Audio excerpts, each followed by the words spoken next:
Em 11 de dezembro de 2025, na Assembleia Legislativa do Estado de Santa Catarina, ALESC, foi aprovado o projeto de lei PL 0753/2025, de autoria do deputado estadual Alex Brasil, do Partido Liberal, PL. Esse projeto interfere nas políticas públicas do ensino superior brasileiro.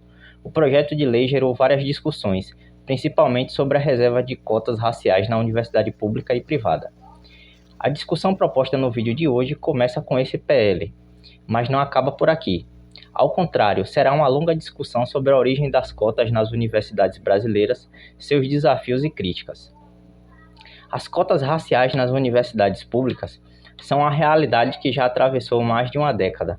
Retomar discussões sobre legitimidade ou não reforça as desigualdades sociais, étnico-raciais e educacionais. Olá a todos, eu sou o professor Caliel Alves, sejam muito bem-vindos a mais um vídeo desse canal e hoje nós vamos discutir cotas nas universidades públicas. A ementa do PL 0753/2025 declara: dispõe sobre a vedação da adoção de cotas e outras ações afirmativas pelas instituições de ensino superior públicas ou que recebam verbas públicas no âmbito do Estado de Santa Catarina. O PL não extingue todas as reservas de vagas, como estabelecido no parágrafo único. O PL de autoria de Alex Brasil estabelece, abro aspas, artigo 1º. Fica vedada no Estado de Santa Catarina a adoção de políticas de reserva de vagas ou qualquer forma de cota ou ação afirmativa, como vagas suplementares e medidas congêneres para o ingresso de estudantes ou contratação de docentes técnicos e qualquer outro profissional em instituições de ensino superior públicas ou que recebam verbas públicas. Parágrafo único. Ficam excluídas desta proibição a reserva de vagas a pessoas com deficiência PCD, a reserva de vagas baseada em critérios exclusivamente econômicos e a reserva de vagas para estudantes oriundos de instituições estaduais públicas de ensino médio. Artigo 2º.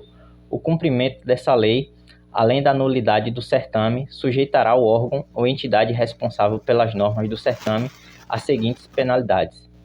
Inciso 1º. Multa administrativa de R$100 mil por edital publicado em desacordo com essa lei. Inciso 2º. Corte dos repasses de verbas públicas. Fecho aspas. O PL é problemático, interfere diretamente na autonomia das instituições de ensino superior, pois elas são autarquias de regime especial, autarquias públicas de regime especial, estabelece uma abrangência que não possui. As universidades e institutos federais não são de competência do Estado de Santa Catarina, estendendo a medida até mesmo às instituições que recebem alguma verba pública, como o Sistema S, que possibilita alguns estudantes entrar, nas instituições de ensino técnico do Sistema S por meio do SISU e proveniente de cotas. Afeta não só o acesso à universidade, mas a contratação de servidores públicos. A lei também possui caráter punitivo ao estabelecer multas e até mesmo cortar repasses públicos para instituições educacionais essas que já sofrem com problemas de financiamento, porque o financiamento da universidade pública é feito exclusivamente com base no que o Estado repassa para essas instituições. E a lei parece mesmo mirar nas cotas raciais. Então o problema da lei é esse, as cotas raciais, cotas para negros, indígenas e pardos. Diversos grupos e instituições manifestaram-se contra a medida, inclusive instituições de ensino superior privadas, que julgaram a medida até um retrocesso. A necessidade das cotas nas universidades públicas continua necessária na mesma proporção de sua contestação. Os debates sempre acalorados ignoram a história das próprias ações afirmativas definidas nas cotas universitárias, seu lastro jurídico e até mesmo os benefícios alcançados como política pública. Para isso, precisamos voltar aos anos 2000. A Universidade do Estado do Rio de Janeiro, UERJ, criou seu primeiro sistema de cotas em 2000. A prática foi seguida pela Universidade do Norte Fluminense, UENF, pela Universidade Federal da Bahia, UFBA, e pela Universidade de Brasília, UNB. As universidades estaduais foram pioneiras na introdução do sistema de cota nas universidades públicas. As críticas não demoraram a surgir. Manifestos públicos foram escritos e divulgados. Alguns contra e outros a favor da medida. o que gerou uma judicialização do sistema de cotas com várias ações diretas de inconstitucionalidade, ADI, e arguições de descumprimento de preceito fundamental, ADPFs. Em detrimento dessas ações, em 2012 foi sancionada a Lei nº 12.711, de 29 de agosto de 2012. A lei teve origem no projeto de lei da Câmara, PLC 180/2008, da deputada federal maranhense Nice Lobão, do Democratas, DEM. A lei número 12.711 criou uma série de condições para ingresso de estudantes da escola pública, atendendo não apenas critérios étnico-raciais, mas também sociais, ou melhor, socioeconômicos. Esse é um dos fatos que seus críticos ignoram, o que prejudica não só os alunos negros de entrarem na universidade, mas também os alunos de baixa renda, independente da sua cor. Segundo o texto da lei, abro aspas. Artigo 1º. As instituições federais de educação superior vinculadas ao Ministério da Educação reservarão, em cada concurso seletivo para ingresso nos cursos de graduação, por curso e turno, no mínimo 50% de suas vagas para estudantes que tenham cursado integralmente o ensino médio em escolas públicas. Parágrafo único. No preenchimento das vagas de que trata o caput deste artigo, 50% das vagas já reservadas, tá, gente? Deverão ser reservados aos estudantes oriundos de famílias com renda igual ou inferior a 1,5 salário mínimo, um salário mínimo e meio per capita. Artigo 3º. Em cada instituição federal de ensino superior, as vagas de que trata o artigo 1º desta lei serão preenchidas por curso e turno por autodeclarados pretos, pardos e indígenas, em proporção no mínimo igual a de pretos, pardos e indígenas na população da unidade da federação onde está instalada a instituição, segundo o último censo do Instituto Brasileiro de Geografia e Estatística. Parágrafo único. No caso de não preenchimento das vagas segundo os critérios estabelecidos no caput deste artigo, aquelas remanescentes deverão ser completadas por estudantes que tenham cursado integralmente o ensino médio em escolas públicas. Fecho aspas. Veja que mesmo estudantes que tenham feito o ensino fundamental em escolas privadas, se eles tiverem feito o ensino médio na rede pública, eles podem concorrer também às cotas, né, às reservas de vaga. Então, mesmo as pessoas de classe média acabam sendo beneficiadas.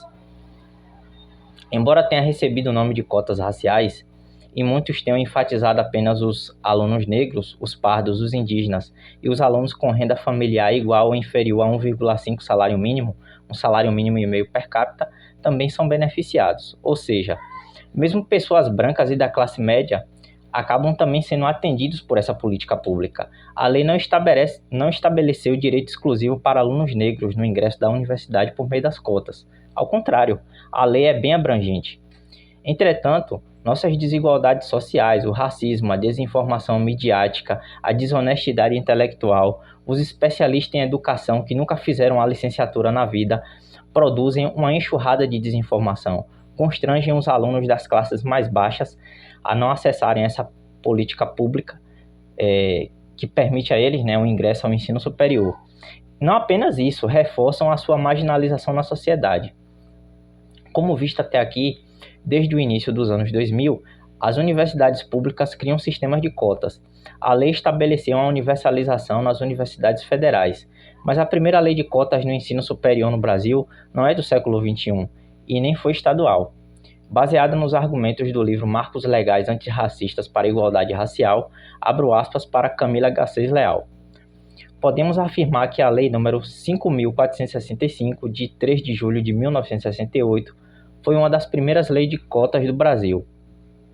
A lei estabeleceu a reserva de vagas para agricultores e seus filhos, em cursos de formação agrícola e em outras áreas relacionadas, favorecendo a elite rural e a população branca.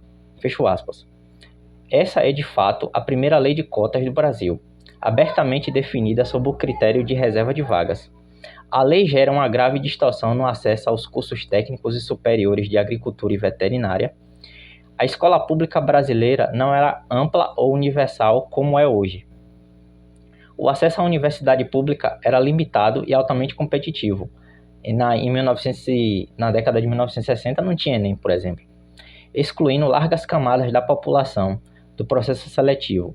A Lei número 5.465 estabeleceu, abro aspas, artigo 1º, os estabelecimentos de ensino médio agrícola e as escolas superiores de agricultura e veterinária mantidas pela União reservarão anualmente de preferência de 50% de suas vagas a candidatos agricultores ou filhos destes, proprietários ou não de terras, que residam com suas famílias na zona rural, e 30% a agricultores ou filhos desses, proprietários ou não de terras, que residam em cidades ou vilas que não possuem estabelecimentos de ensino médio.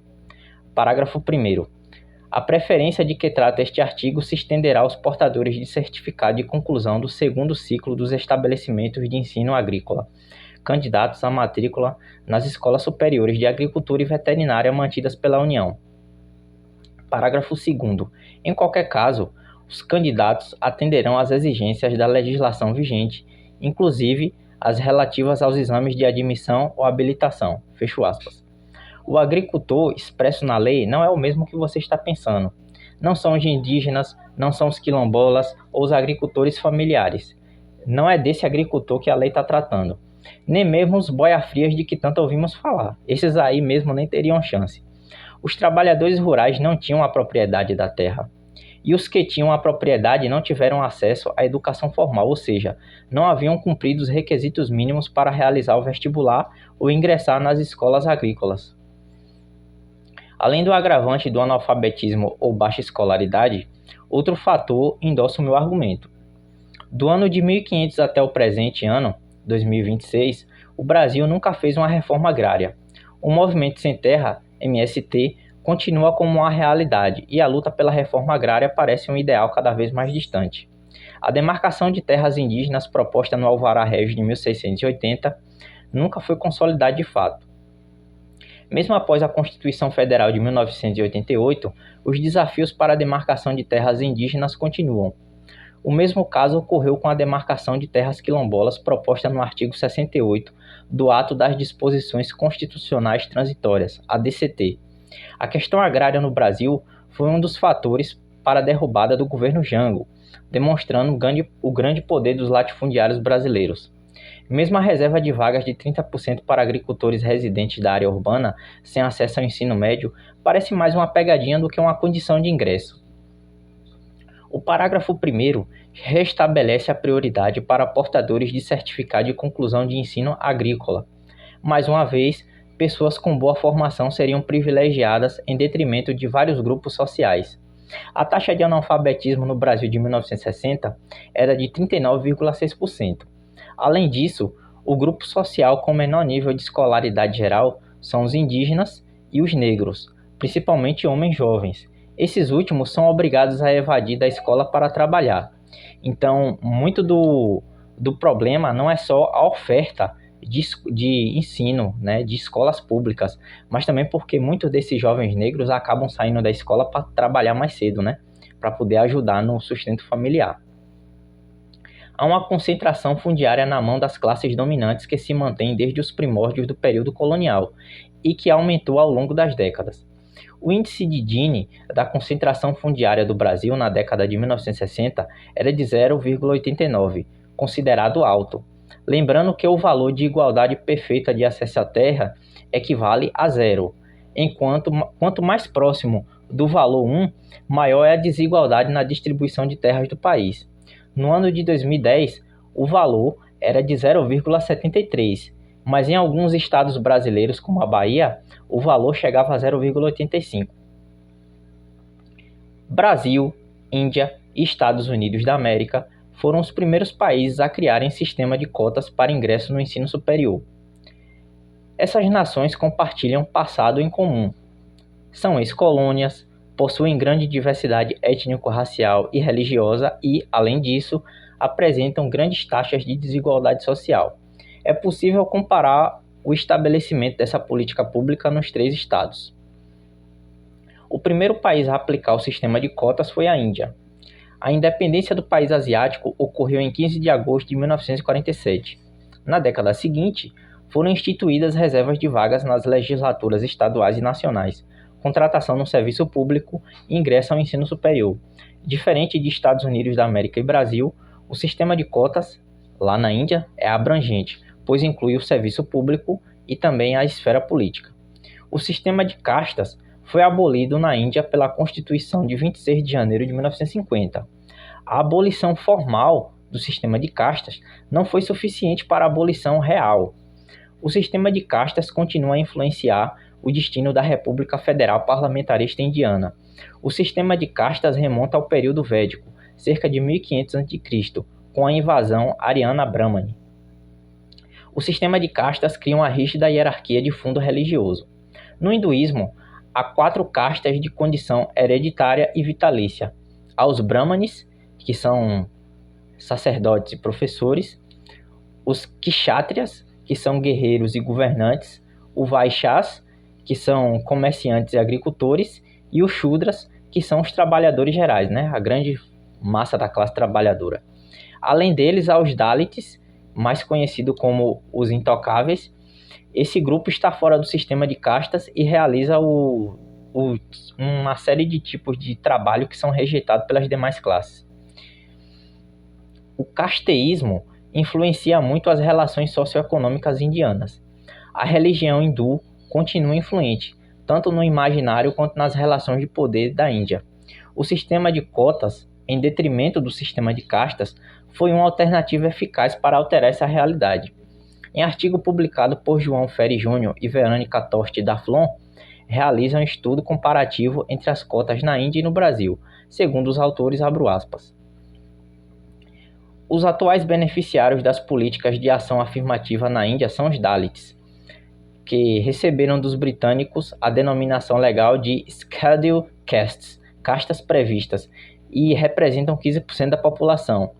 As tribos, ou Scheduled Tribes, tribos previstas, grupos cujas formas de subsistência em áreas florestais vêm sendo crescentemente ameaçadas pela expansão demográfica e econômica dos outros indianos, e constituem 7,5% da população do país.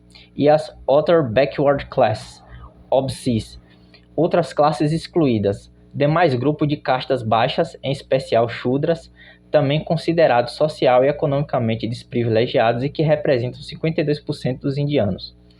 Mesmo muitas décadas depois da proibição legal da discriminação, a incidência da pobreza entre esses grupos é maior do que no restante da população. A mobilidade social ascendente é menor e os investimentos educacionais trazem menos retorno do que aquele obtido pelos demais indianos. Fecho aspas. Diversos setores da sociedade criticaram o sistema de cotas. Alguns até atribuíram que ele era uma nova forma do sistema de castas. Intelectuais, políticos e a mídia no geral condenam essa política pública indiana. Um dos argumentos mais recorrentes é que o sistema de cotas fortalece o casteísmo na Índia, visto que um dos fundamentos para as reservas de vagas são as próprias castas. A permanência da noção de castas, mesmo a nível simbólico, poria em risco a laicidade do Estado, o que não parece ter sido uma preocupação das castas superiores quando eram beneficiadas com reservas de vagas nas administrações coloniais britânicas. O sistema de castas poderia terminar na safronização da sociedade indiana, ou seja, favorecer a supremacia hindu no país. As classes dominantes da Índia, contrárias às cotas, apelam para a sanskritização. De acordo com esse argumento, a ascensão social das classes mais baixas não deveria ocorrer pelas reservas de vagas, mas sim por assumir um estilo de vida brahmane. Isso vai contra o que prega o próprio hinduísmo. O indivíduo só pode ter sua existência melhorada no ciclo de reencarnações. E ninguém vai esperar morrer para reencarnar para viver uma vida digna, né? Tenha paciência. Muçulmanos criticam as ações afirmativas indianas. Eles consideram que as as reservas de vagas não podem ser ocupadas por eles. Outros na mesma condição são os Dalits cristãos. Por não serem hindus, eles são excluídos do processo do sistema de cotas. Essas distorções ocorrem pela dificuldade em identificar quem deve ter ou não acesso a alguma faixa dessas ações afirmativas. Ferri Júnior e Daflon, em seu estudo comparativo, usam as teses do economista alemão Albert Otto Hirschman. Para os autores, as críticas e resistências apresentadas ao sistema de cotas indiano e ao brasileiro são praticamente as mesmas. Os discursos ignoram a realidade das medidas, não passam de teses reacionárias, segundo os autores, abro aspas. Em A Retórica da Intransigência, Albert Hirschman, 1992, estudou os argumentos utilizados por intelectuais que se opuseram às políticas progressistas em 3 momentos históricos distintos, os quais se denominou ondas reacionárias. Cada uma dessas ondas se sucedeu a uma grande conquista na institucionalização da cidadania no Ocidente. A conquista dos direitos civis, a extensão de direitos políticos como produto da luta histórica pelo sufrágio universal e a criação de direitos sociais sobre o estado de bem-estar social. Hirschman encontrou algumas regularidades nos argumentos daqueles que se opuseram a esses movimentos históricos, os quais ele denominou 3 grandes teses reacionárias: perversidade, futilidade e ameaça. Fecho aspas. Os cientistas sociais elaboraram uma tabela em forma de quadro comparativo. Dividiram os argumentos contrários às ações afirmativas no Brasil e na Índia em 3 grupos temáticos: raça, casta e identidade nacional, cidadania e Estado e procedimentos e resultados. Os argumentos são homogêneos nos 2 países, ou seja, não apresentam grandes diferenças, mudando apenas na chave de interpretação racial e religiosa. No caso do Brasil, a chave racial tem maior relevância e no caso da Índia, a chave religiosa tem maior relevância. A tese da perversidade relaciona-se com o primeiro grupo temático de raça, casta e identidade nacional. As ações afirmativas, contrariando as expectativas, não combaterão a marginalização dos grupos, ao contrário, irá aumentar a segregação desses mesmos grupos. Muitos argumentos são amparados em discursos de autoridade proferidos por intelectuais, sem nenhuma base empírica. Cidadania e Estado possuem relação com a tese da ameaça. As ações afirmativas seriam contra o princípio do mérito e da igualdade. Entretanto, esse é um falso argumento. Parafraseando Megumi Fushiguro, personagem de Jujutsu Kaisen, abro aspas, a única coisa que temos igualmente é a desigualdade, fecho aspas.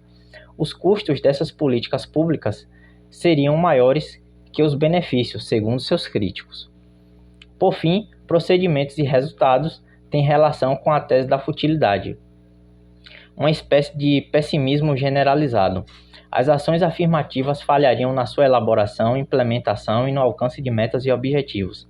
As cotas são vistas como vantagens injustas e que só beneficiam os quadros da classe média, mantendo desigualdades na base da pirâmide social. No caso dos Estados Unidos, as cotas foram estabelecidas nas universidades estadunidenses na década de 1960. O país norte-americano foi colônia inglesa por cerca de 160 anos, adquirindo sua independência em 4 de julho de 1776. Mesmo após tornar-se uma república moderna, alimentada pelos ideais iluministas, o Estado manteve a escravidão de africanos e negros no país. Entre 1861 e 1865, ocorreu a Guerra Civil Americana. A guerra teve um saldo de 600 mil mortos e a abolição da escravidão. O maior pivô para a guerra, no entanto, após a abolição, não houve avanços significativos no combate ao racismo e à desigualdade social nos Estados Unidos da América. Em 1896, a Suprema Corte legalizou o sistema de segregação racial conhecido como Jim Crow. O nome Jim Crow tem origem em um humorista branco chamado Thomas D. Rice. Ele realizou o denominado blackface, paródias em que atores brancos pintavam a pele de negra e performavam trejeitos afro-americanos. O termo Jim Crow tornou-se um apelido pejorativo direcionado aos afro-americanos. Só na década de 1960, a população negra veria o fim das leis de segregação, embora os atos de segregação ainda continuem de muitas formas. A luta pelos direitos civis nos Estados Unidos da América mobilizou diversos setores da sociedade. Diversos homens e mulheres negros do país iniciaram movimentos contra o sistema de segregação racial e pelos direitos mais básicos estabelecidos na Constituição Americana. Entre os mais famosos estão Rosa Parks, Martin Luther King Jr., Malcolm X e os Panteras Negras. Em 1961, antes mesmo da aprovação das leis de direitos civis, John F. Kennedy já propunha ações afirmativas. Em 1965, no governo Lyndon Johnson, as medidas de combate ao racismo e ações afirmativas foram ampliadas. Interessante notar que as ações afirmativas foram criadas em países liberais e capitalistas, não tendo nenhuma relação com o socialismo ou marxismo. Na década de 1980, o governo neoliberal de Ronald Reagan acelerou a privatização dos serviços públicos ocorridos nas décadas anteriores. O consenso formado era de que o ensino superior era um bem privado e não público. O Estado diminuiu seu financiamento, empurrando as universidades públicas na mão do mercado financeiro. A socióloga Arabella Campos Oliveira trata das primeiras experiências de cotas nas universidades estadunidenses. Abro aspas. A Universidade da Califórnia, a maior e mais importante universidade pública nos Estados Unidos, ainda na década de 60, foi uma das primeiras a estabelecer programas que aumentassem a presença de minorias na sua comunidade acadêmica. Em dezembro de 1994, foram amplamente noticiados os dados sobre o aumento do percentual de minorias que passaram a representar 21% dos calouros. No ano seguinte, no entanto, os regents responsáveis pela universidade, aproveitando o recesso escolar, votaram no mês de julho de 1995 a suspensão dos programas de ação afirmativa baseados no critério racial. Fecho aspas. O sistema de cotas raciais nos Estados Unidos da América não foi uma unanimidade, nem mesmo entre os afro-americanos. Malcolm X foi um dos seus maiores críticos. Segundo o ativista estadunidense, as cotas raciais inferiorizavam o negro perante os brancos e ainda forçavam uma solidariedade racial entre os grupos. O sistema de cotas parece ser aceitável por muitos, desde que fatores étnico-raciais não sejam elencados. As lideranças a favor dos direitos civis nos Estados Unidos criticaram as ações afirmativas. Segundo eles, as medidas realizavam pequenas concessões em detrimento de reformas estruturais.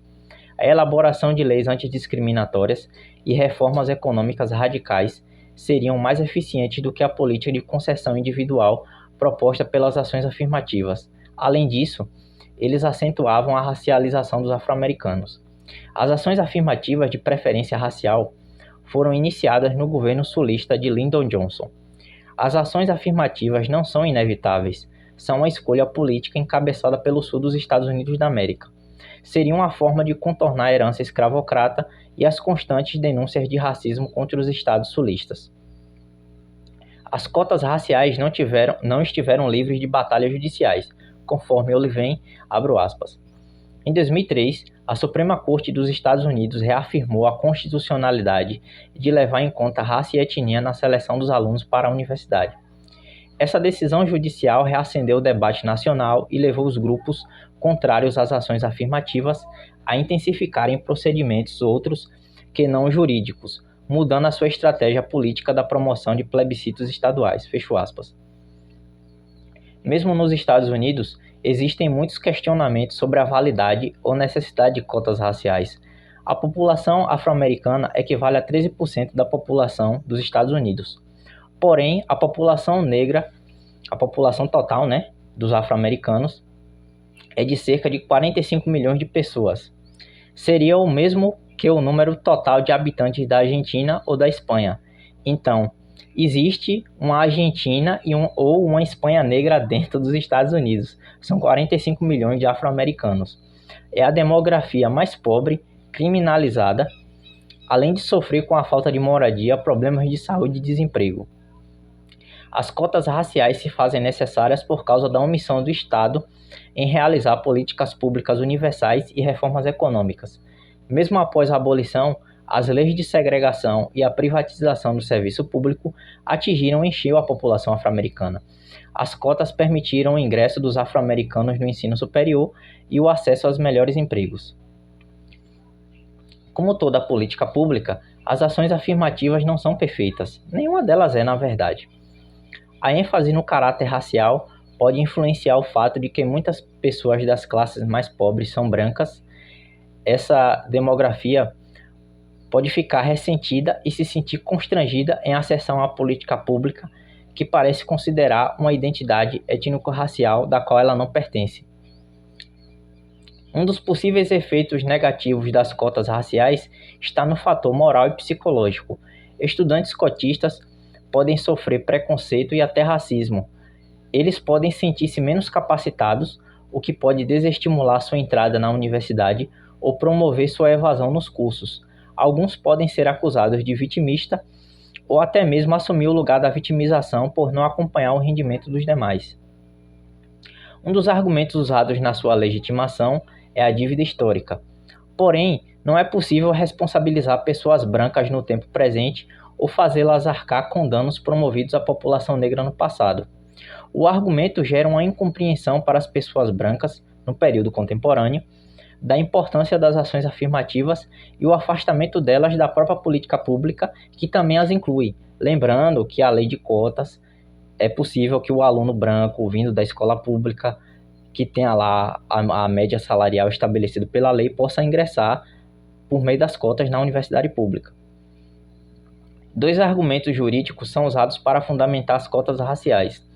Uma delas é a justiça compensatória e a outra é a justiça distributiva. A primeira busca retificar injustiças no âmbito público e ou privado, a segunda investe em medidas de reparação. A doutora em educação, Fátima Baima, tece uma crítica a essa postura, abro aspas.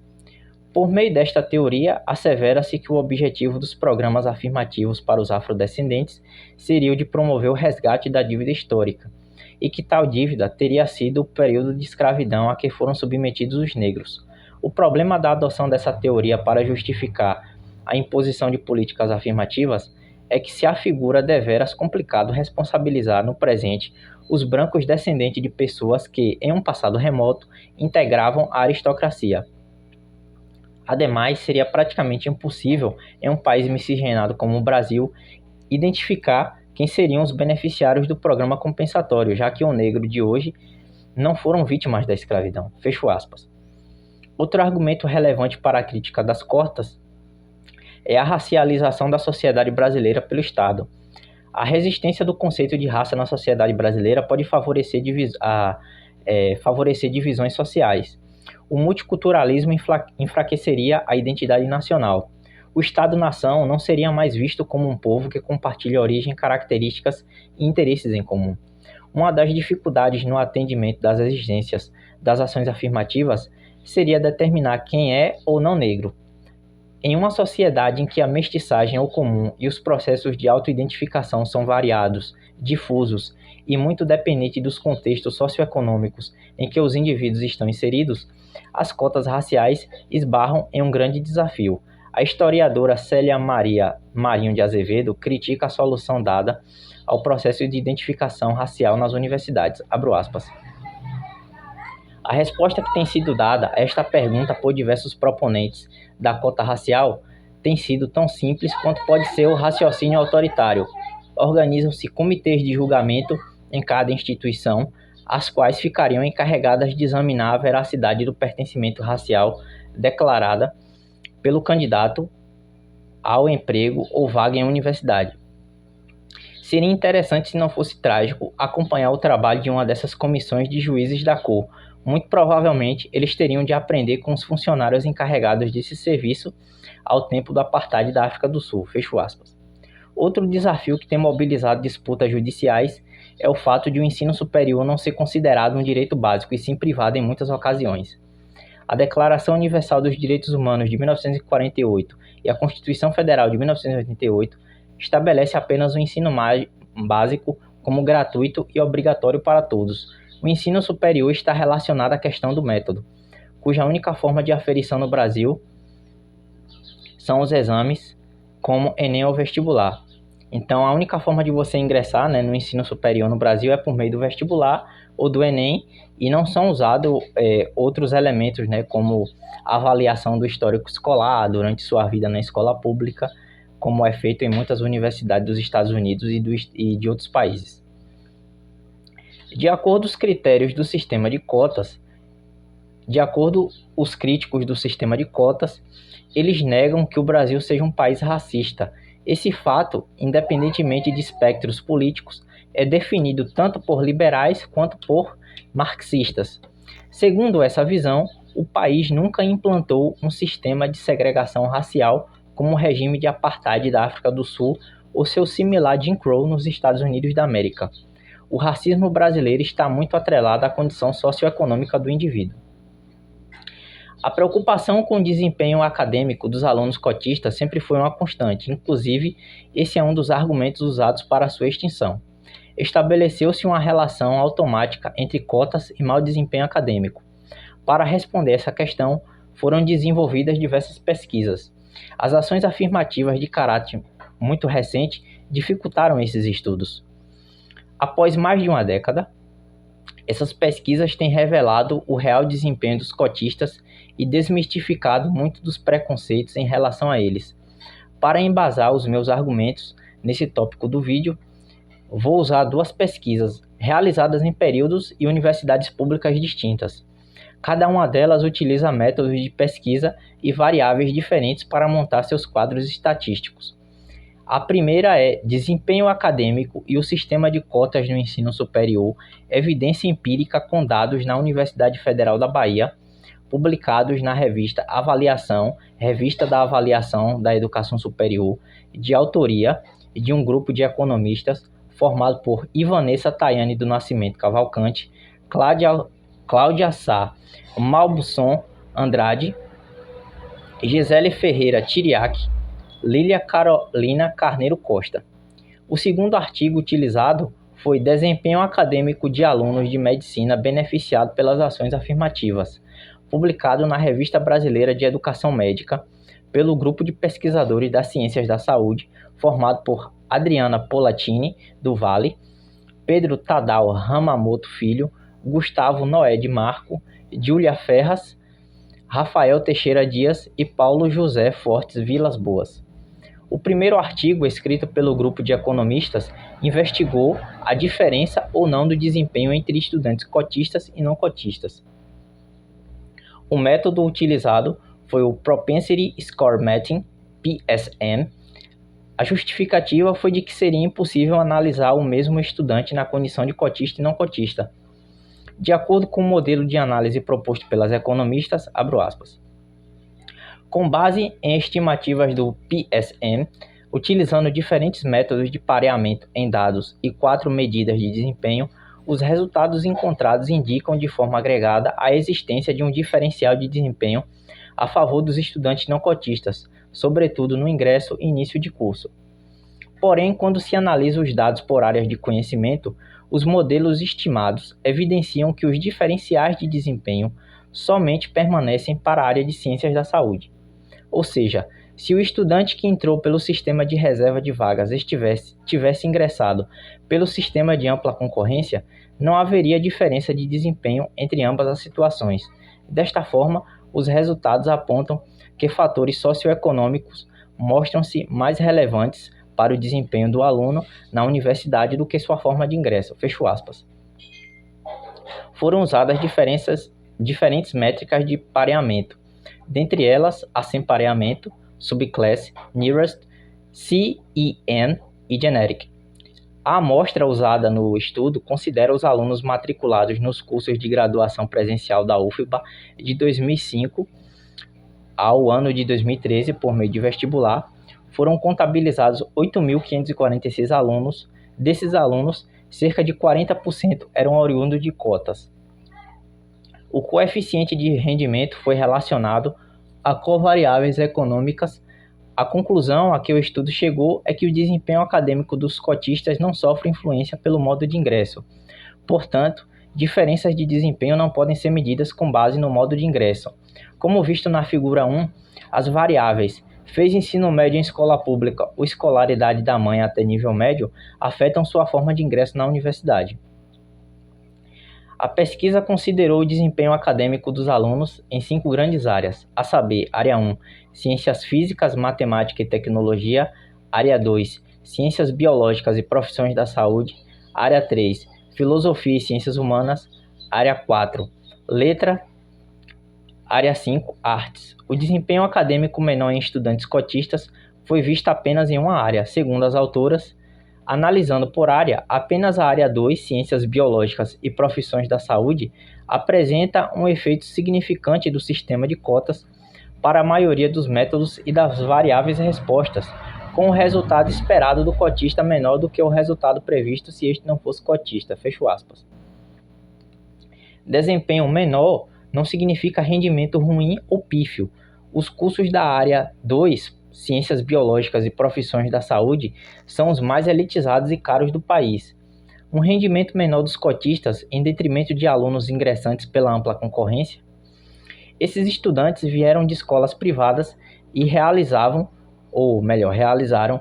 cursos pré-vestibulares de prestígio, o que os deixou melhores preparados para enfrentar os primeiros semestres do curso. O segundo artigo do grupo de pesquisadores da saúde investiga o desempenho acadêmico dos alunos cotistas do curso de graduação de medicina da Faculdade de Botucatu, FMB, Universidade Estadual de São Paulo, Unesp. Essa pesquisa usa como parâmetro o coeficiente de rendimento escolar CR, ou seja, a nota média final atribuída aos alunos do curso. Para isso, os pesquisadores dividiram os alunos em dois grupos: ações afirmativas, AA, e ingresso universal, IU, os que entraram em ampla concorrência. Os autores justificam o uso do CR como dado estatístico mais acessível pelas instituições públicas. Eles não desconsideram outras variáveis na análise estatística. Segundo os pesquisadores da área da saúde, abro aspas, um ponto adicional na avaliação da eficácia das AA é considerar os índices de evasão e, de maneira complementar, a taxa de diplomação. Pesquisas destacam que os beneficiários das AA demonstram índices de diplomação mais elevados e taxas de evasão mais baixas em comparação com aqueles que ingressam por meio do sistema de ampla concorrência. Esses achados ressaltam não apenas o acesso proporcionado pelas AA, mas também seu impacto positivo na permanência e conclusão acadêmica dos estudantes beneficiários, reforçando a contribuição dessas políticas para a equidade no ambiente educacional. Fecho aspas. Foi analisado o CR de 272 alunos, ingressos na FMB entre 2004 e 2016. Desse quantitativo, 73% dos alunos eram ingressantes universais e os outros 27% vieram das ações afirmativas. Desse total de 72 alunos, 10 desistiram, 5 se desligaram e 1 faleceu. O número de evasão do curso foi de menos de 4%, considerado muito baixo. Se a gente levar em conta o rigor do curso de medicina, né, e o elitismo que é lá dentro do curso, 4% de evasão é muito pouco. Na tabela 3, é demonstrado o coeficiente de rendimento da totalidade de alunos formados no curso de graduação em Medicina da Faculdade de Medicina de Botucatu da Unesp, nos anos de 2019 a 2021, por categoria de ingresso, Botucatu 2023. O rendimento dos alunos do ingresso universal com ações afirmativas não representa uma grande variação. Segundo a conclusão dos próprios autores, abro aspas, a análise dos resultados dos concluintes do curso médico em 3 anos do curso da FMB revela que, de forma geral, o desempenho dos alunos ingressantes por AA e IU é semelhante. A lei de cotas configura um ganho para determinados grupos sociais, permitindo mobilidade social por meio da oportunidade educacional. No entanto, é importante a aplicação de políticas públicas correlatas, tanto na rede pública da formação básica quanto no ensino superior. Fecho aspas. Com base nas pesquisas, é possível concluir que o desempenho acadêmico dos universitários da rede pública não está em sua forma de ingresso, mas sim nas variáveis socioeconômicas. As ações afirmativas devem estar atreladas a medidas de combate à pobreza, reformas econômicas, lei antidiscriminatórias, melhoria da educação básica do ensino público e medidas de combate à evasão e profissionalização dos estudantes cotistas. Tá gostando do vídeo até aqui, pessoal? Se inscreva no canal, curta, comente e compartilhe para ajudar na divulgação. Essa pesquisa deu muito trabalho, levou muito tempo. Esse é o vídeo mais longo do canal, então eu vou pedir para que você possa contribuir, né? Dando esse like, comentando, compartilhando. Inclusive, deixa aí nos comentários, você já foi aluno cotista? O problema do Brasil nunca foi as cotas. O sistema de cotas existe aqui desde 1968. O real problema das cotas é que quando grupos desprivilegiados têm acesso ao ensino, quando os grupos desprivilegiados têm acesso ao ensino superior, principalmente se forem os não brancos. No entanto, o sistema de cotas, apesar de sua urgência e necessidade, apresenta suas contradições. Os questionamentos vão desde sua vigência até o público-alvo que essa política pública favorece. Para modificar a atual desigualdade educacional brasileira, é preciso mudanças drásticas no sistema educacional, amparado, é claro, nos modelos mais eficazes do mundo contemporâneo. Agora apresento 20 medidas para aperfeiçoamento da educação pública brasileira e progressiva extinção das cotas universitárias e no serviço público. Primeiro, retomada do papel do professor como autoridade em sala de aula. O professor não é mediador do conhecimento, ele é produtor e transmissor de conhecimento. Fiscalização da frequência e desempenho dos professores pelas secretarias de educação municipais e estaduais. Vedar a atuação de professores em disciplinas escolares na qual o docente não tem formação. Proibir a contratação de professores por critérios que não sejam baseados em formação docente, como fundamento do notório saber. Contratação de professores exclusivamente por meio de concursos públicos e impedir a contratação por meio de indicações políticas. Limitação de até 20 alunos por sala de aula, independente da série ou grau. Expulsão compulsória de alunos do sistema público de educação que cometam violência dentro das escolas públicas. Alunos a partir dos 14 anos de idade que repitam a mesma série 3 vezes seguidas devem ser matriculados compulsoriamente no período noturno. As turmas não podem ser formadas por alunos que possuam diferença de idade maior que 3 anos. Alunos com necessidades especiais devem estar em salas mistas com alunos sem necessidades especiais, acompanhados por profissionais habilitados em educação de crianças com necessidades especiais, equipadas com todos os recursos didático-pedagógicos para a garantia plena do ensino-aprendizagem. 11. Alunos que depredarem a escola promovendo danos ao patrimônio escolar em quaisquer níveis deverão sofrer penalidades como multas somadas à suspensão correspondente ao dano promovido. Número 12. Impedir o uso de celulares, tablets ou outros eletrônicos em sala de aula, a não ser como um recurso didático-pedagógico e com autorização expressa do professor. Número 13. Oferta de bolsas de estudos parciais ou integrais em universidades privadas ou escolas de formação técnico-profissional realizadas por meio de parcerias público-privadas (PPP), feitas com base em análise do histórico escolar para estímulo do bom desempenho escolar de estudante das escolas públicas em detrimento de critérios étnico-raciais. Número 14. Bibliotecas, auditórios escolares, laboratórios, quadras poliesportivas, bem como outros espaços e equipamentos devem ser utilizados para ministrar cursos pré-ENEM ou pré-vestibulares. As escolas públicas podem formar parcerias com cursos de graduação em licenciatura das universidades públicas e institutos federais para ministrar esses cursos preparatórios com pagamento de bolsas para os professores estagiários. Número 15. Formação de conselhos consultivos formados por representantes da Secretaria de Educação, da escola, dos docentes, dos discentes e dos pais e mestres para a resolução de conflitos e melhorias nas práticas educacionais. Número 16. Realização de campanhas de conscientização entre os pais e mestres dos alunos da educação escolar, como extensão da educação familiar, com o intuito de diminuir a sobrecarga dos profissionais da educação e compartilhamento dessas responsabilidades com as famílias. Número 17. Diminuição da carga horária aula de 60 minutos para 45 minutos, com 10 minutos de intervalo entre as aulas. Número 18. Extinção integral do novo ensino médio. Número 19. Diminuição da carga horária integral formativa dos diferentes graus de ensino fundamental e médio. Número 20. Alteração do método de avaliação quantitativo por avaliações qualitativas durante o ensino fundamental 1 e 2.